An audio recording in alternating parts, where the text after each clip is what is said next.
मेरा नाम तन्मय है। मैं एक मिडिल क्लास फैमिली से बिलोंग करता हूँ। मेरे परिवार में मेरे अलावा मेरी एक बहन और एक भाई और माता पिता हैं। मैं अपने परिवार में सबसे बड़ा बेटा था। मेरे पिता बहुत मेहनती इंसान थे। मेरे पिता हमेशा बीमार रहने लगे थे, इसलिए अब उनसे ज़्यादा काम नहीं होता था। लेकिन वो एक बड़ी फैक्ट्री में मैनेजर की नौकरी किया करते थे। काम ज़्यादा होने की वजह से उनकी सैलरी भी बढ़ा दी गई थी। वो काफ़ी सालों से उस फैक्ट्री में काम किया करते थे। मैं सबसे बड़ा बेटा था, इसीलिए मेरे घर में मुझे सबसे ज़्यादा प्यार किया जाता था। मुझे अपने पिता का हाथ बटाना था, इसलिए मुझे नौकरी की ज़रूरत थी। मैंने एमए पास किया हुआ था, इसलिए आसानी से मुझे सरकारी स्कूल में टीचर की नौकरी मिल गई। मैं ये नौकरी करना तो नहीं चाहता था, लेकिन आखिर मैं कब तक अपने पिता की कमाई से अपना खर्च पूरा करता। अब मैं जवान हो गया था, इसलिए मुझे नौकरी की तलाश थी।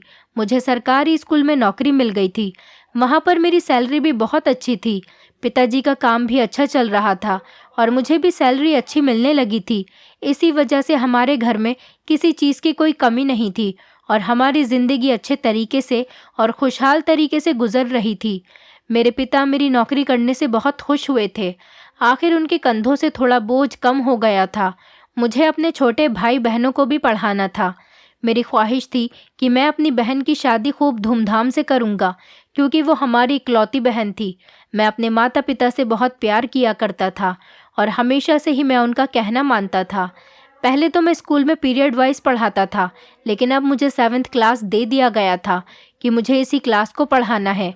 अब मैं 7th क्लास के बच्चों को पढ़ाया करता था। स्कूल में न्यू एडमिशन हो रहे थे। बच्चों के लिए नया नया क्लास था और न्यू एडमिशन वाले बच्चों के लिए तो हर चीज़ ही नई थी। मुझे स्कूल में नौकरी करते हुए 1 साल हो गया था। मुझे 7th क्लास की जिम्मेदारी दे दी गई थी। 7th क्लास में 35 बच्चे पढ़ा करते थे। हमारे स्कूल में लड़के लड़कियां दोनों ही पढ़ा करते थे। हमारा स्कूल इंटर तक था। मैं बच्चों को बहुत ही प्यार से पढ़ाया करता था। कभी भी मैंने बच्चों पर गुस्सा नहीं किया था। मैं हमेशा बच्चों को समझाकर पढ़ाया करता था, इसलिए बच्चे मुझे अपना फेवरेट टीचर समझने लगे थे। एक दिन मैं क्लास में बच्चों की कॉपियां चेक कर रहा था, तो मेरे पास एक लड़की आई। उसकी उम्र 14 साल थी और वो 7th क्लास की स्टूडेंट थी। वो मेरे पास आकर खड़ी हो गई और कहने लगी, सर, मेरी शादी आपसे ही होगी। मैं ध्यान से सामने रखी कॉपियां चेक कर रहा था और कॉपियां चेक करने में ज़्यादा ही बिजी था, इसलिए अचानक उसकी बात सुनकर मैं चौंक गया था। मैंने उसकी तरफ देखा। क्या? मुझे लगा शायद मुझे सुनने में कुछ गलती हुई है। तभी मैंने उससे दोबारा पूछा तो वो कहने लगी, सर, मेरी शादी आपसे ही होगी और आप ही मेरा दूल्हा बनोगे। उसने एक बार फिर से कहा तो मैं कुछ देर तक उसे देखता रह गया, जो बहुत रौबदार अंदाज में अपनी बात कह रही थी, जैसे उसकी बात सच हो जाएगी। और हैरत तो मुझे उसके इस मजबूत अंदाज पर थी, जो बहुत ही सच्चाई के साथ ये बात कह रही थी। मैंने उससे कहा, तुम ये सब क्या कह रही हो? उसका नाम नायरा था। वो बहुत मासूम शक्ल की लड़की थी। उसने दोबारा कहा, सर, आपकी शादी मुझसे होगी। मैं आपकी दुल्हन बनूंगी और आप मेरा दूल्हा बनोगे। वो एक बार फिर से बोली तो मैं खिलखिलाकर हंस पड़ा। मैंने उसकी बात को मजाक समझते हुए इग्नोर कर दिया और मैंने उसे डांटा भी नहीं था, बल्कि उसकी बात को इग्नोर करके वापस उसे उसकी जगह पर भेज दिया था। और फिर उसके बाद मैं अपने काम में बिजी हो गया था। वो बच्ची थी, ये समझकर मैंने उसे इग्नोर कर दिया था। उसके बाद जब भी मैं उसे देखता था तो मेरे दिमाग में उसकी कही हुई बातें घूमने लगती थी, लेकिन मैं बस मुस्कुराकर ही रह जाता था। वो बच्ची थी, काफ़ी इंटेलिजेंट और खूबसूरत थी और क्लास में सबसे ज़्यादा इंटेलिजेंट लड़की थी। यही वजह थी जो वो बाकी टीचर्स की तरह मेरी नज़र में भी थी। मेरे पढ़ाने का एक उसूल था कि मैं सब बच्चों को एक ही नज़र से देखता हूँ और सबके साथ एक जैसा ही सलूक करता हूँ। किसी भी बच्चे को उसके इंटेलिजेंस के बिना पर दूसरे बच्चों से कंपेयर नहीं करता, क्योंकि मैं खुद भी ऐसे टाइम से गुजर चुका हूँ और मैं जानता हूँ कि जब टीचर्स फेवरेटिज्म करते हैं तो बहुत बुरा लगता है। तभी मैं हमेशा इस चीज़ पर ध्यान देने की कोशिश नहीं करता था। मैंने उस बच्ची की बात को इग्नोर कर दिया था कि वो बच्ची थी, कि उसकी ऐसी किसी भी बात को सीरियस लेने की कोई ज़रूरत नहीं थी। लेकिन उसकी बचकानी बात को मैंने एंजॉय ज़रूर किया था। छुट्टी के टाइम पर मैं स्कूल से निकल आया ताकि मैं जल्दी घर पहुंचकर आराम कर सकूं। कुछ देर के बाद मैं घर पहुंच गया, फ्रेश होकर खाना खाया और फिर आराम से खाना खाकर अपने कमरे में जाकर लेट गया था। अभी इतनी ही देर में मैंने अपनी आंखें बंद की थीं कि अचानक मेरे कमरे का दरवाज़ा खुला और कोई कमरे से अंदर आया। दरवाज़ा खुलने की आवाज़ पर मैंने अपनी आंखें खोल कर देखा तो आने वाला कोई और नहीं, मेरी माँ थी। माँ को देखकर मैं सीधा होकर बैठ गया तो वो मेरे सामने आकर बैठ गई। मैंने माँ से पूछा कि क्या हुआ माँ, आप तो आराम कर रही थी। माँ मेरे सवाल पर मुस्कुराने लगी और कहने लगी, हाँ, मगर मुझे तुमसे एक ज़रूरी बात करनी थी, इसलिए मैं तुम्हारे कमरे में आई हूँ। माँ की ये बात सुनकर मैं अचंभे में पड़ गया था कि माँ को मुझसे ऐसी कौन सी ज़रूरी बात करनी थी जो वो खुद अपना आराम छोड़कर मुझसे ये बात करने के लिए मेरे कमरे में आ गई थी। मैंने माँ से कहा, जी बताइए, आप मुझसे कौन सी बात करना चाहती हैं। मैं बड़ी हैरत में आ गया था।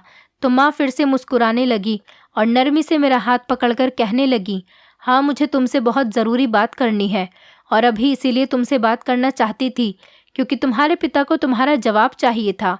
अब की बार माँ ने बताया तो मैं और भी ज़्यादा उलझ गया था और इसी उलझन में अपनी माँ को देख रहा था। माँ ने कहा कि दरअसल अब हम तुम्हारी शादी करना चाहते हैं। तुम्हारी शादी की उम्र हो गई है, इसीलिए मैंने तुम्हारे लिए एक लड़की देख रखी है। मैं तुम्हारी मर्जी पूछने के लिए आई हूँ ताकि हम लड़की वालों को जवाब दे सकें। लड़की अच्छी है और पढ़ी लिखी है, खाते पीते लोग हैं जिनको किसी चीज़ की कोई कमी नहीं। तुम्हारे पिता को वहाँ पर सब कुछ पसंद आ गया है और मुझे भी लड़की बहुत पसंद आई है। इसीलिए मैं तुम्हारी मर्जी जानना चाहती हूँ ताकि उन लोगों को हम अपने घर पर तुम्हें दिखाने के लिए बुला सकें। मैंने माँ से कहा, माँ, मैं अभी शादी नहीं करना चाहता। अभी मेरी नौकरी को 1 साल ही तो हुआ है। अभी मैं कमाई करना चाहता हूँ, उसके बाद ही मैं शादी करूँगा।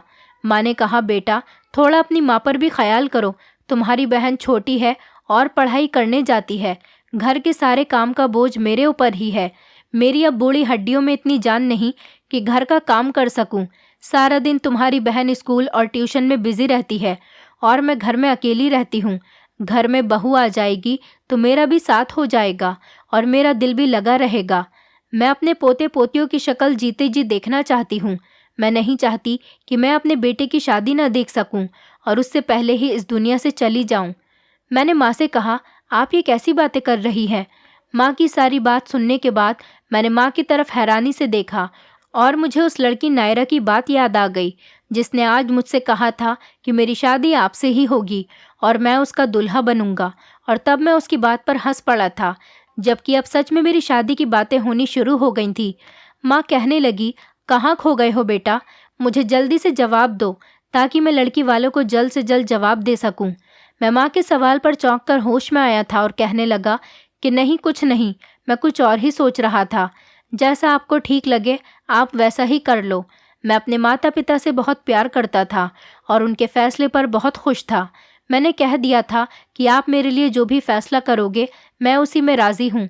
मुझे पता था कि मेरे माता पिता मेरे लिए कभी भी गलत फैसला नहीं करेंगे, इसलिए मैं अपने माता पिता के हर फैसले का मान रखता था। मेरी माँ मेरा फैसला सुनकर बहुत खुश हुई थी और मुझे बहुत सारा आशीर्वाद देकर अपने कमरे में चली गई थी और मुझसे कहने लगी थी कि तुम आराम से सो जाओ, तुम्हें सुबह जल्दी उठकर स्कूल भी जाना होता है। मैं माँ की ये बात सोचते हुए सोने की कोशिश करने लगा था। मैं अपने माता पिता का सबसे बड़ा बेटा था, इसलिए सबसे ज़्यादा लाडला भी था। घर में सब मुझे बहुत प्यार किया करते थे। मेरे दोनों छोटे भाई बहन भी मेरी बहुत इज्जत किया करते थे। मैंने अपने दोनों भाई बहन को इस स्कूल में एडमिशन दिलवा दिया था जिसमें मैं नौकरी किया करता था। स्टार्टिंग में मैंने अपने शौक़ के लिए टीचिंग करना शुरू कर दिया था। वैसे तो मैं कोई और काम करना चाहता था, लेकिन अभी के लिए यही काफ़ी था। मैंने सोचा हुआ था कि कभी मुझे कोई और अच्छी नौकरी मिल जाएगी तो मैं टीचिंग छोड़कर उस काम में लग जाऊंगा। लेकिन फिर भी अभी हमारे घर में किसी तरह की कोई कमी नहीं थी। पिताजी और मेरी कमाई से घर अच्छी तरह से चल रहा था। स्कूल में जॉब करते हुए मुझे 1 साल हो गया था। मेरे पिता मेरी इस जॉब से बहुत खुश थे क्योंकि मेरी काबिलियत पर मुझे ये नौकरी मिली थी। मैं बहुत इंटेलिजेंट था, इसलिए स्कूल वालों ने भी जल्द ही मेरी सैलरी बढ़ा दी थी। मैं बच्चों को बहुत प्यार से पढ़ाया करता था। कभी भी मैंने बच्चों के साथ गलत वर्ड्स यूज़ नहीं किए थे। स्कूल के सारे लोग मेरी बहुत इज्जत किया करते थे और सारे स्टूडेंट्स भी मेरी बहुत इज्जत किया करते थे।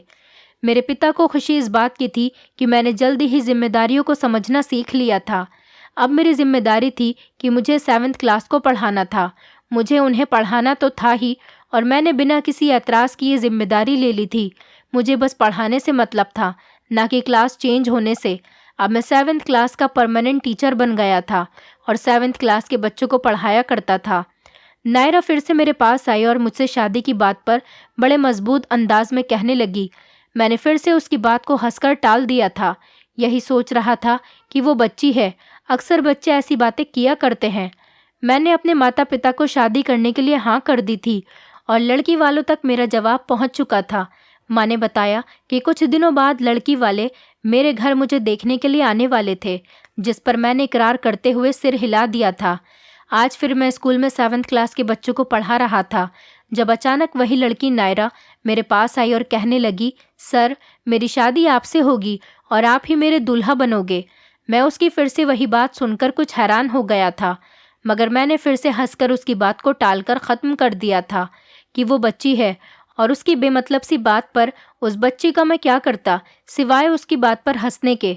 मैंने आज फिर उसकी बात टाल दी थी और मुझे ये बात कहने के बाद वो फिर से जाकर अपनी जगह पर बैठ गई थी। मेरे दिमाग से भी ये बातें बाकी बच्चों में बिजी होकर ख़त्म हो गई थी, मगर आने वाले कुछ दिनों में अच्छे से अंदाज़ा हो गया था कि वो लड़की अपनी बात पर कितनी पक्की थी, क्योंकि वो हर रोज़ मेरे पास आकर एक ही बात कहा करती थी कि मेरी शादी आपसे होगी और आप ही मेरा दूल्हा बनोगे। शुरू शुरू में मैं उसकी बात को हंसकर मजाक में टाल दिया करता था, मगर आखिर कब तक मैं ऐसा करता, क्योंकि अब तो हद हो चुकी थी और मेरी बर्दाश्त से बाहर होती चली जा रही थी। लगता था कि किसी भी दिन मैं उस पर गुस्सा उतार दूंगा। मुझे समझ में नहीं आ रहा था कि वो मुझे रोज़ रोज़ एक ही बात क्यों कहा करती थी, और वो भी बेवजह। मैंने एक दिन उसे डांट डपट कर उसको समझा दिया था कि वो आइंदा इस तरह की बातें ना करे, लेकिन उसकी फिर भी समझ में नहीं आया था। वो फिर उसी हरकत को दोहराई जा रही थी। अब मैं उसकी बातों से और भी ज़्यादा तंग आ गया था। मुझे उसकी बात का कोई हल नज़र नहीं आ रहा था कि कैसे इस बच्ची को इस बात से दूर रखूं। मैं अपने स्कूल में किसी और टीचर को भी ये बात नहीं बता सकता था, क्योंकि मैं जानता था मेरी बात सुनकर वो लोग यही कहेंगे कि वो बच्ची है, नादान है, तो उसकी बातों को इग्नोर कर दो, एक बच्ची समझकर। मगर मैं उसको बच्चा समझकर उसकी बातों को नज़रअंदाज नहीं कर पा रहा था और उसकी रोज़ रोज़ एक ही बात से मैं बेहद तंग आ चुका था। उस दिन भी मैं चेयर पर बैठा हुआ अपने क्लास में बच्चों की कॉपियाँ चेक कर रहा था जब वो मेरे पास आई और फिर मुझसे वही बात दोहराने लगी जो वो रोज़ कहा करती थी, और आज मुझसे बर्दाश्त नहीं हुई और मुझे उस पर बहुत गुस्सा आ रहा था, जबकि वो मासूम सा चेहरा बनाकर मेरे सामने खड़ी हुई थी। मैंने पहले तो उसको प्यार से समझाया, बेटा नायरा, बच्चे ऐसी बातें नहीं करते हैं, लेकिन फिर उसने वही बात कही जो वो हमेशा कहा करती थी। अब तो मैं और भी ज़्यादा तंग आ गया था। मैंने उसको डांटा और उससे कहा कि कल तुम अपने पापा को स्कूल में लेकर आना। मैंने गुस्से में उससे कहा तो वो कहने लगी, सर, मेरे पापा स्कूल में नहीं आ सकते। मैं उसके पापा को स्कूल में बुलाना चाहता था ताकि उसकी हर हरकत के बारे में बता सकूं और वो अपनी बेटी को समझाए कि बच्चे इस तरह की बातें करते हुए अच्छे नहीं लगते। वो मेरी बात तो समझ नहीं रही थी, मगर अपने पापा की बात ज़रूर मान लेती। उसने बड़ा मासूम सा चेहरा बनाकर कहा था। मैंने उससे कहा, क्यों नहीं आ सकते? मुझे उसके इनकार पर बहुत गुस्सा आ रहा था, लेकिन मैंने किसी तरह से अपने गुस्से पर कंट्रोल किया और बड़ी नरमी और प्यार से उससे पूछा, तुम्हारे पापा स्कूल क्यों नहीं आ सकते? नायरा ने कहा कि सर, मेरे पापा लाचार हैं, दोनों टांगों से चल नहीं सकते। आप ही हमारे घर पर जाकर उनसे मिल लेना। उस बच्ची ने बड़े इत्मीनान के साथ कहा था। मैं तो हैरत में आ पड़ा था कि उसके पिता लाचार थे। मुझे यकीन तो नहीं आ रहा था, लेकिन वो बच्ची 7th क्लास में थी और इतनी भी छोटी नहीं थी कि इतना बड़ा झूठ बोल लेती। ज़रूर उसके पापा लाचार ही होंगे, तभी तो वो ऐसा कह रही थी। उसकी बात सुनकर मैंने सर हिला दिया, क्योंकि मैं उसके घर जाकर उसके पिता से मिलने का फ़ैसला कर चुका था और अब मैं स्कूल से छुट्टी होने के बाद उसके घर जाने वाला था। बाकी सारा टाइम मैंने नायरा की बातों को इग्नोर करके रखा और मैं अपने काम में बिज़ी हो गया था। स्कूल की छुट्टी होने के बाद मैंने ज़रूरी पेपर्स की फ़ाइल उठाई और स्कूल से बाहर निकल गया। वो बच्ची नायरा मेरे साथ ही थी, क्योंकि मेरे साथ साथ उस बच्ची को भी याद था कि मुझे उसके घर पर जाना है, उसके लाचार पिता से मिलने के लिए। काफ़ी देर तक सड़कों और गलियों में पैदल चलते हुए तकरीबन 10 मिनट हो गए थे। उसके बाद हम उसके घर पर पहुंच चुके थे। वो ज़्यादा बड़ा तो नहीं था, बल्कि छोटा सा पुराना घर था। मैं उस बच्ची के साथ घर के अंदर दाखिल हो गया था। घर की दीवारें तो बड़ी अजीब सी और पुराने टाइप की नज़र आ रही थीं। किसी भूत या फिल्म टाइप जैसा घर लग रहा था, जिसे देखकर मैं कुछ परेशान सा हो गया था। मगर फिर हौसला करके नायरा के पिता को देखने लगा, जो मुझे घर में कहीं भी नज़र नहीं आ रहे थे। एक कमरे से होते हुए दूसरे कमरे और फिर आंगन, किचन, अब पूरे घर में झांकने के बाद भी मुझे ना तो घर में नायरा की माँ नज़र आई थी और ना ही उसके पिता नज़र आए थे। नायरा ने बताया था कि उसके पिता लाचार हैं। अगर वो लाचार थे और वो कहीं नहीं जा सकते थे, तो उनको घर में भी मौजूद होना चाहिए था, लेकिन वो मुझे घर में कहीं भी नज़र नहीं आ रहे थे। मैं परेशान हो गया था और मैंने नायरा से पूछा, तुम्हारे पिता कहाँ हैं? तो उसने कहा कि मेरे पापा सामने वाले कमरे में हैं। मैं कमरे की तरफ देख रहा था, लेकिन उस कमरे की तरफ देखते ही मैं हैरत का शिकार हो गया था, क्योंकि उस कमरे में मैं देख चुका था, वो खाली था। बड़ा सिंपल सा घर था, इतना सामान था और ना ही घर में रहने वाला कोई मौजूद था। न जाने नायरा मुझे किसके घर पर लेकर आ गई थी। नायरा के कहने पर मैं उस कमरे के अंदर चला गया था। मैंने सोचा कि एक बार और देखने में क्या हर्ज है। जैसे ही मैंने कमरे के अंदर कदम रखा, मेरे पैरों तले से ज़मीन निकल गई, क्योंकि मेरे पीछे एक औरत के बोलने की आवाज़ आई थी। मैंने जैसे ही पीछे पलटकर देखा तो मैं अचानक ही डर गया और मेरी चीख निकल गई, क्योंकि सामने एक मोटी सी औरत खड़ी हुई थी, जो बड़ी घूर घूर कर मुझे देख रही थी। मैंने उनसे कहा, कौन हो तुम? मैंने गुस्से से पूछा। दरवाज़ा खुला हुआ था, लेकिन मुझे नायरा कहीं नज़र नहीं आ रही थी और दरवाजे के सामने वो औरत खड़ी हुई थी, जिसके सामने से गुजरकर मैं बाहर नहीं निकल सकता था। वो कौन थी? मैं उसे नहीं जानता था, लेकिन मुझे उससे बहुत डर लग रहा था, क्योंकि वो औरत देखने में बहुत ज़्यादा गुस्से में लग रही थी। मुझे अब यहाँ आकर पछतावा हो रहा था। मैंने क्यों नायरा की बात मान ली थी? कहीं मैं यहाँ आकर किसी बड़ी मुश्किल में न फंस जाऊँ। मुझे बस इसी बात की फ़िक्र हो रही थी। उस औरत ने कहा कि मैं नायरा की माँ हूँ और अब तुम्हारी नायरा से शादी होने वाली है। नायरा की माँ ने कहा तो मेरी आंखें हैरत से फटी की फटी रह गई थी। मैंने खूब चिल्लाते हुए कहा, ये क्या बकवास कर रही हो आप? और उस औरत ने बड़ी गुस्से भरी नज़रों से बोलते हुए मुझसे कहा कि नीची आवाज़ रखकर बात करो और चलो, अभी तुम्हारी शादी का इंतज़ाम किया जाएगा। मैंने कहा, आप औरत हो और मैं आपकी इज्जत कर रहा हूँ। ऐसे कैसे ज़बरदस्ती आप अपनी 14 साल की बेटी की शादी मेरे साथ कर सकती है? कहाँ वो 14 साल की और कहाँ मैं 24 साल का लड़का? वैसे भी मेरी शादी होने वाली है। अपनी बेटी की शादी का इतना ही शौक है तो उसके लिए उसी की उम्र का कोई लड़का तलाश कर लो। मैं गुस्से भरे अंदाज में कहकर तेज़ी से बाहर की तरफ जाने लगा था, मगर अभी मैं दरवाजे से बाहर भी नहीं निकला था कि अचानक किसी ने पीछे से कोई ज़ोरदार चीज़ मेरे सर पर दे मारी। मुझे कुछ भी समझ में नहीं आ रहा था। मेरे सर में इतनी ज़ोर से वो सख्त चीज़ मारी गई थी कि मेरा सर दर्द की वजह से फटा जा रहा था। मैंने पीछे पलटकर देखा तो नायरा की माँ के हाथ में एक डंडा था, जो उन्होंने मेरे सर पर मारा था। मुझसे दर्द बर्दाश्त नहीं हुआ और अगले ही पल में बेहोश हो गया था और ज़मीन पर गिर पड़ा था। ये सब इतनी अचानक हुआ कि मुझे कुछ सोचने या समझने का भी मौका नहीं मिला था।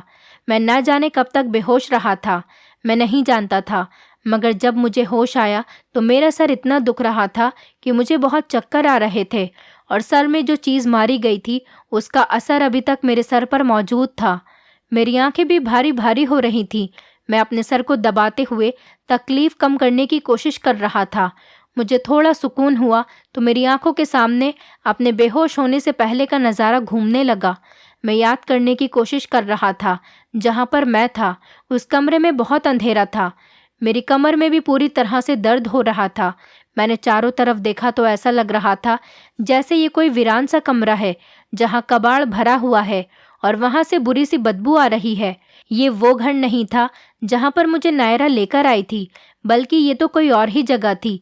मुझे अब पछतावा हो रहा था कि मैंने क्यों नायरा की बात मान ली थी। मेरे घर पर मेरी माँ मेरा इंतज़ार कर रही होगी और परेशान होगी। न जाने मैं कब से इस कमरे में बंद था। मुझे अपनी फैमिली की याद आ रही थी और उनकी टेंशन हो रही थी। मैं बस यही सोच सोच कर परेशान हुआ जा रहा था कि मैं यहाँ पर क्यों आया था। यहाँ से निकलने का मुझे कोई रास्ता भी नज़र नहीं आ रहा था। अगर मुझे पता होता कि इस घर में आने के बाद मेरे साथ कुछ ऐसा हो सकता है तो मैं कभी भी यहाँ पर नहीं आता। लेकिन सारी बात ही तो ये थी कि मुझे कुछ भी पता नहीं था। मैंने अपना फ़ोन देखना चाहा तो मेरा मोबाइल ही मेरे पास नहीं था। मतलब वो औरत मेरा मोबाइल लेकर जा चुकी थी। न जाने वो औरत कौन थी और मेरे साथ ऐसा क्यों कर रही थी। मेरी कुछ भी समझ में नहीं आ रहा था। मैं तेज़ी से दरवाजे की तरफ बढ़ा और ज़ोर ज़ोर से दरवाज़ा बजाकर उसे खोलने के लिए कहने लगा, लेकिन कोई जवाब नहीं आ रहा था। हार मानकर मैं खुद बैठ गया था और फिर किसी के आने का इंतज़ार करने लगा। न जाने मेरे घर वाले कितने परेशान होंगे। वो मुझे गायब पाकर मुझे ढूंढने की कोशिश ज़रूर कर रहे होंगे। ये औरत कौन थी और ये मेरे साथ क्या करना चाहती थी? कहीं औरत मुझे मारना तो नहीं चाहती थी? मगर वो तो मुझसे अपनी बेटी की शादी करने के लिए कह रही थी। मैं इस बात के लिए कभी भी राज़ी नहीं होता, क्योंकि मैं ऐसा वैसा इंसान नहीं था। मेरे स्कूल में भी काफ़ी सारी लड़कियां पढ़ती थीं। हमारा स्कूल इंटर तक था और जवान लड़कियां भी मेरे स्कूल में पढ़ा करती थीं। कभी मैंने नज़र उठाकर भी अपने स्कूल के स्टूडेंट को नहीं देखा था। मैं सिर्फ उनको पढ़ाता था। मेरा मतलब उनसे सिर्फ पढ़ाई तक का ही था और मैं अपने स्कूल के स्टूडेंट की बहुत इज्जत किया करता था। हमेशा उनसे तमीज़ से बात किया करता था। तो मैं कैसे नायरा से शादी कर सकता था? वो 14 साल की थी। बाहर दिन था या रात, मुझे किसी बात की कोई खबर नहीं मिल रही थी। न जाने कितना टाइम मुझे उस कमरे में गुजर गया था। मैं कभी लेटता तो कभी उठकर बैठ जाता था, क्योंकि मुझे बहुत ज़्यादा भूख लग रही थी। लेकिन वो औरत जिसको नायरा अपनी माँ बता रही थी, मुझे यहाँ लाकर और कैद करके छोड़कर जा चुकी थी और पलटकर मेरी खबर तक नहीं लेने की कोशिश कर रही थी। यही सब सोच सोच कर तो मैं और भी ज़्यादा परेशान हो गया था और सो गया था। और जब दोबारा मेरी आँख खुली तो दरवाज़ा खुलने की आवाज़ से खुली। मैंने आंखें खोल कर देखा तो सामने वही औरत कमरे के अंदर आई थी। उसके हाथ में बैग था जो उसने मुझे थमाकर कहा कि ये लो, खाना खा लो। मुझे भूख तो बहुत लगी हुई थी। तभी खामोशी से मैंने उस बैग को पकड़ लिया। मैंने उस औरत से पूछा, तुम ये सब कुछ क्यों कर रही हो? तो वो कहने लगी, अब बहस करने की मुझ में हिम्मत नहीं, क्योंकि तुम्हारी माँ ने मुझसे वादा किया था कि वो तुम्हारी शादी मेरी बेटी से करवाएगी, लेकिन वो अपने वादे को भूल गई और जब मैंने तुम्हारी माँ को याद दिलाया तो वो अपनी बात से मुकर गई। उसे इतनी आसानी से तो नहीं जाने दूंगी। मैंने तभी तुम्हें धोखे से घर बुलाया था ताकि तुम्हारी और अपनी बेटी की शादी करवा सकूं। अब ये पेपर पकड़ो और इन पर साइन कर दो। वो औरत बड़े गुस्से में बात कर रही थी। उसने पेपर और पेन मेरी तरफ बढ़ाया। वो मेरी कोर्ट मैरिज कराना चाहती थी। मैंने उसके कहने पर वो पेपर अपने हाथ में ले लिए और जब पढ़कर देखा तो मैं भड़क उठा। मैं समझ गया था कि वो शादी के पेपर थे, जिस पर एक तरफ किसी लड़की के साइन हुए थे जो नायरा के थे। मैंने उस औरत से कहा कि तुम कैसी माँ हो जो अपनी छोटी सी मासूम बेटी को इतने बड़े लड़के के हवाले कर रही हो? तुम अपनी बेटी के साथ इतना बड़ा पाप नहीं कर सकती। अभी वो जवान नहीं है, वो बच्ची है। तुम नाबालिग लड़की की शादी नहीं कर सकती। तुम जानती हो कि इस वजह से तुम अरेस्ट भी हो सकती हो, क्योंकि तुम्हारी बेटी की उम्र अभी बहुत कम है। जब तक तुम्हारी बेटी बालिग नहीं हो जाती तब तक तुम उसकी शादी नहीं कर सकती। उस औरत ने कहा कि वो मेरी बेटी है, मैं जैसा चाहे उसके साथ कर सकती हूँ। वो बालिग नहीं है तो क्या हुआ, लेकिन तुम तो बालिग हो। चुपचाप इस पेपर पर साइन कर दो। उसने मुझसे कहा, तुम्हारी माँ नहीं तो तुम्हें तो अपनी माँ का किया हुआ वादा पूरा करना ही होगा। मैंने कहा कि कभी भी मेरी माँ एक 14 साल की लड़की से शादी करने के लिए वादा कर ही नहीं सकती। मुझे अपनी माँ पर पूरा भरोसा है। उस औरत को गुस्सा आ गया और वो मुझसे कहने लगी कि क्या तुम्हें तुम्हारी माँ ने नहीं बताया कि यही सच है कि तुम्हारी माँ ने मुझसे वादा किया था कि वो तुम्हारी शादी मेरी बेटी से करवाएंगी। अभी वो बोल ही रही थी कि इतनी देर में उसका मोबाइल बजने लगा और फिर वो फ़ोन उठाकर बात करती हुई मेरी तरफ देखने लगी। उसने मुझसे कहा कि मैं कल फिर आऊँगी और मुझे हर हाल में इन पेपर्स पर तुम्हारे साइन चाहिए, वरना अच्छा नहीं होगा। वो मुझे धमकाकर बाहर निकल गई थी। मैं बहुत परेशान हो गया था। आखिर ये औरत कैसी बातें कर रही थी? अब तो मैं भी सारी सच्चाई जानना चाहता था, इसलिए मैंने वहाँ से भागने की कोशिश नहीं की। मैं जानना चाहता था कि आखिर नायरा की माँ उसकी शादी क्यों करना चाहती है। मैंने खाना खाया। वो रात भी मेरी बड़ी बेसुकूनी से गुजर गई थी। वो मुझे सिर्फ एक टाइम का खाना देकर ही चली गई थी, शायद इसीलिए कि मैं उसकी बात मानकर उसकी बेटी से शादी कर लूं और इन पेपर्स पर साइन कर दूं। मुझे अपनी माँ पर पूरा यकीन था कि वो ऐसा कभी भी नहीं कर सकती। अगले दिन फिर कमरे का दरवाज़ा खुला और कमरे में औरत नहीं कोई आदमी आया था, मगर मैं ये देखकर हैरान रह गया था कि वो आदमी व्हील चेयर पर बैठा हुआ था। मतलब कि वो कोई लाचार आदमी था। मुझे पहले ख्याल आया कि कहीं वो नायरा का पिता न हो। उसने मुझे अपने बारे में बिना पूछे ही बता दिया कि मैं नायरा का पिता हूँ और वो इंसान जिसने मुझे यहाँ पर रखा हुआ था वो नायरा की माँ है। वो आदमी लगभग 40 साल का था, जबकि उसकी पत्नी की उम्र 35 साल की होगी। मैंने उस आदमी से कुछ पूछने की कोशिश की, मगर उसने मुझे चुप रहने को कहा और फिर मेरे किसी भी सवाल का जवाब दिए बिना मुझे अपने पीछे आने का इशारा किया। मैं तेज़ी से उसके पीछे चल पड़ा। वो खुद ही व्हील चेयर पर चल रहा था और मैं पैदल उसके साथ साथ चल रहा था। उस घर से बाहर निकलकर वो कई गलियों से होता हुआ मुझे 20 मिनट के बाद एक और घर में लेकर चला गया था। ये घर बेहद साफ सुथरा और 2 मंजिल का मकान था। घर जितना खूबसूरत बाहर से था, उससे कई गुना ज़्यादा अंदर से खूबसूरत था। वो मुझे एक कमरे में लेकर आ गया और उसने कमरे के दरवाजे को अंदर से बंद कर दिया। उस आदमी ने मुझे फ्रेश होने के लिए कहा। उसके कहने पर मैंने अपने हाथ मुंह धो लिए थे और उसके सामने बैठ गया। उसने बाहर आवाज़ लगाई, निकिता बेटा, खाना लेकर आ जाओ।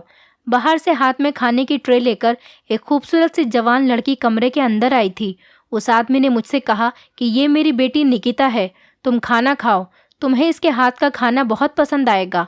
मैंने खाना खाने से इनकार कर दिया और उनसे इस घर में लाने की वजह पूछी तो उस आदमी ने कहा कि मैं तुम्हें तुम्हारे सारे सवालों का जवाब दे दूंगा, तुम डरो नहीं और बेफिक्री से मेरे घर का खाना खा सकते हो। मैंने पहले पेट भरकर खाना खाया क्योंकि मैं काफ़ी टाइम से भूखा था। खाना तो बहुत टेस्टी बना हुआ था। वो लड़की खाना खाने के बाद मेरे आगे से खाने की ट्रे उठाकर बाहर चली गई। उस आदमी ने बोलना शुरू किया। उसने कहा कि मेरी बेटी और मेरी पत्नी की वजह से तुम्हें बहुत परेशानी का सामना करना पड़ा है। उसके लिए मैं तुमसे माफ़ी चाहता हूँ।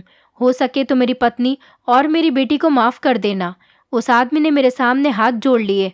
मैंने उनके हाथ पकड़कर इनकार करते हुए सिर हिलाया।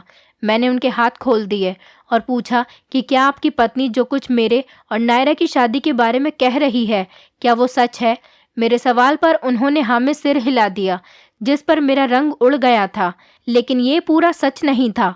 उस आदमी ने कहा तो मैं उलझकर उसे देख रहा था। अगर ये पूरा सच नहीं था तो पूरा सच क्या था? ये सवाल शायद मेरी आंखों में भी उतर आया था।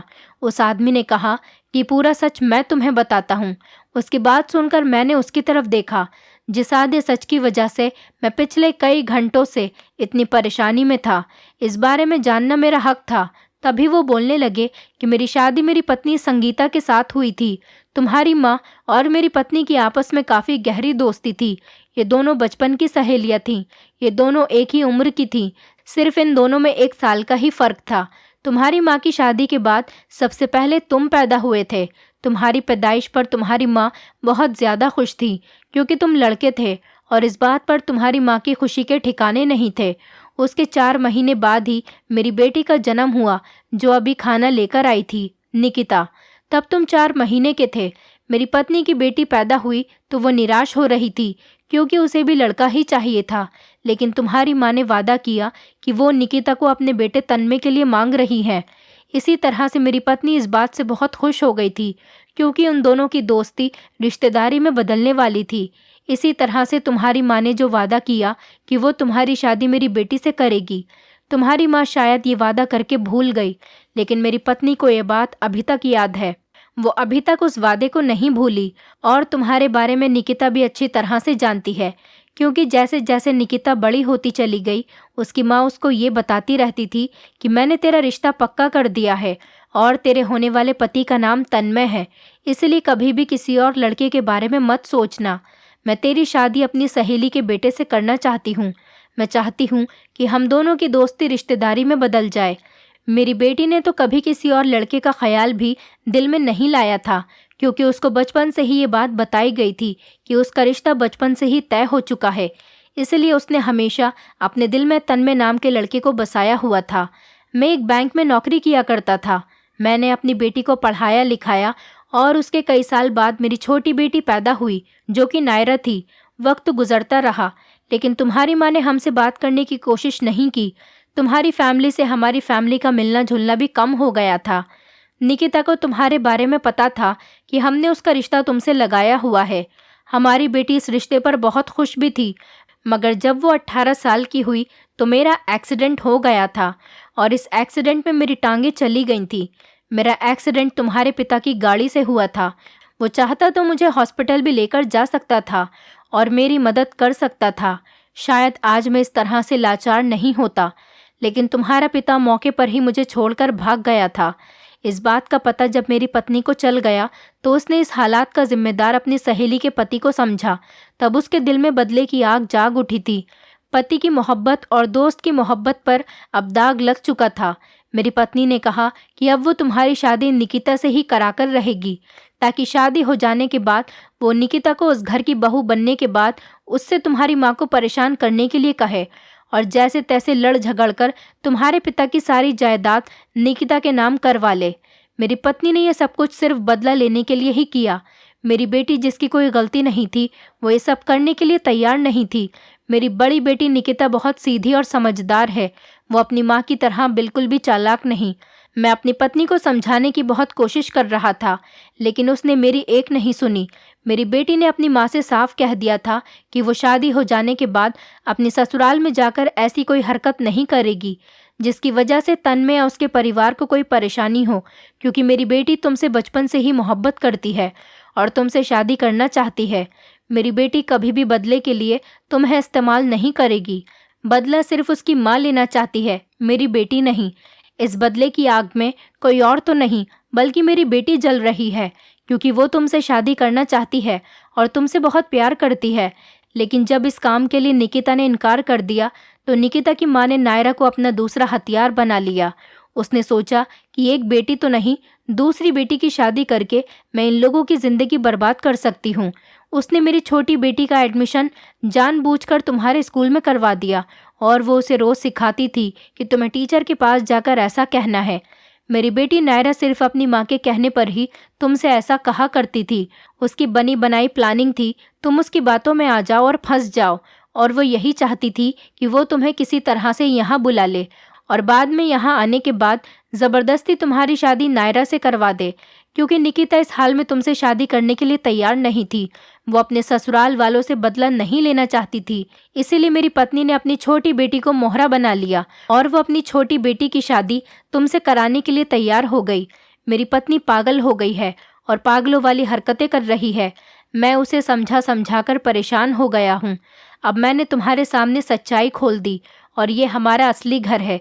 जिस घर में तुम्हें बंद किया गया था वो हमारा पुराना मकान है जो हमेशा बंद रहता है। मेरी पत्नी के सर पर बदले का भूत सवार है जो हर हाल में वो तुम्हारे माता पिता से लेना चाहती है। उस आदमी की सारी बात सुनकर मैं दंग रह गया था। ये कहानी बदले की कहानी थी जिसकी वजह से मैं कैद करके रखा गया था। उस आदमी ने मुझसे कहा तुम अब आज़ाद हो। उस आदमी के कहने पर मैं वापस तेजी से अपने घर की तरफ बढ़ गया था। मेरे घर वाले मेरे गुमशुदा होने पर बेहाल हो चुके थे और मुझे सही सलामत देखकर मुझे गले से लगा लिया था। उनके पूछने पर मैंने उनको सारी बात बताई तो वो सब भी मेरी तरह चौंक कर रह गए थे कि उन्हें उस औरत से ऐसी उम्मीद नहीं थी जो कि मेरी माँ की बचपन की सहेली थी। पिताजी ने भी शर्मिंदगी से अपनी नज़रें झुका ली थीं। पिताजी डर गए थे और इसी वजह से वो उस आदमी को हॉस्पिटल लेकर नहीं गए थे। पिताजी ने कहा था कि वो निकिता के पिता से माफ़ी मांगने के लिए तैयार हैं और जाकर उनके आगे हाथ जोड़कर उनसे माफ़ी मांगना चाहते हैं। मेरी पूरी फैमिली नायरा के घर चली गई थी। हम जब नायरा के घर पहुंचे तो नायरा की माँ अपने पति पर बरस रही थी कि उन्होंने मुझे आज़ाद क्यों कर दिया। मेरे पिताजी को देखकर उन्हें बहुत गुस्सा आया, मगर पिताजी ने नायरा के पिता से माफ़ी मांगी। नायरा के पिता ने जब अपनी पत्नी को समझाया तो वो समझ गई थी, लेकिन उनकी शर्त ये थी कि मैं निकिता से शादी कर लूँ। मैं उनकी शर्त पर राज़ी हो गया था।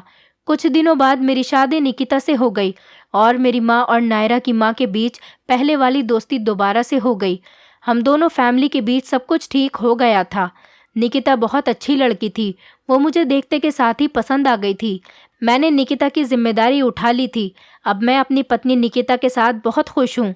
मेरी माँ हमेशा निकिता को अपनी बहू नहीं बल्कि बेटी मानती है। मुझे अपने माता पिता के फैसले पर कोई एतराज़ नहीं था और इसी तरह से सब कुछ ठीक हो गया। अब हम लोग सब मिलकर बहुत खुश हैं और सुकून से अपनी ज़िंदगी गुजार रहे हैं, जिसमें ना तो कोई गम है। और अब हम सब लोग बहुत खुश हैं। नायरा को अब हम सब लोग पुरानी बातें बता बताकर चिढ़ाते हैं। वो बेचारी बहुत शर्माती है क्योंकि उसने ऐसा सिर्फ अपनी माँ के कहने पर ही किया था। मैं अभी भी स्कूल में ही जॉब कर रहा हूँ। मेरी शादी के बाद मेरी माँ और निकिता की माँ के बीच उनकी बचपन की दोस्ती और भी ज़्यादा गहरी हो गई। अब तो नायरा भी काफ़ी बड़ी हो गई है।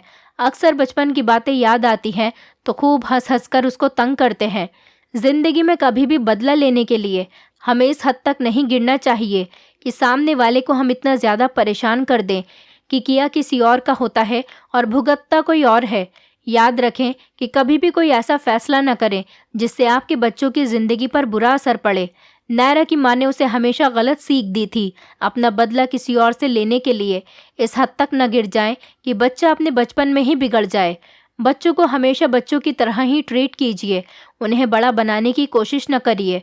दोस्तों, उम्मीद करती हूँ आपको हमारी कहानी पसंद आई होगी। कहानी पसंद आई है तो वीडियो को लाइक करें, चैनल पर नए हैं तो चैनल को सब्सक्राइब करें और हाँ, नोटिफिकेशन बेल को ज़रूर दबाएं ताकि अगली अपडेट सबसे पहले आपको मिले।